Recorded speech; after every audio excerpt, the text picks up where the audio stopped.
ఈ వీడియోలో మనం భగవద్గీత అధ్యాయము 17 శ్లోకము 10ను పరిశీలిద్దాం. శ్రీకృష్ణుడు అర్జునుడికి 3 గుణాల ఆధారంగా ఆహారం ఎలా వర్గీకరించబడి ఉంటుందో వివరిస్తున్నాడు. సాత్విక, రాజస ఆహారాల గురించి చెప్పిన తర్వాత ఇప్పుడు తమోగుణంలో ఉన్నవారు ఎలాంటి ఆహారాన్ని ఇష్టపడతారో ఈ శ్లోకంలో తెలియజేస్తున్నాడు. మొదటగా ఈ పవిత్ర శ్లోకాన్ని భక్తితో విందాం. యాతయామం గతరసం పూతి పర్యుషితం చ యత్ ఉచ్ఛిష్టమపి చామేధ్యం భోజనం తామసప్రియం.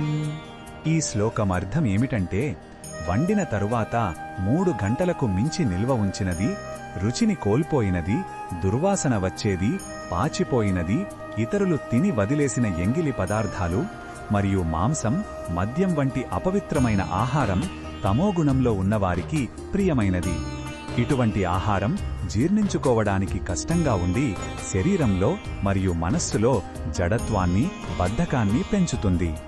ఈ శ్లోకంలో ఉన్న భావం మనకు ఏమి చెప్తుందంటే, మనం తీసుకునే ఆహారం మన చేతనను నేరుగా ప్రభావితం చేస్తుంది. తమోగుణ ఆహారం మనస్సును మందకొడిగా, అజ్ఞానంతో నింపుతుంది.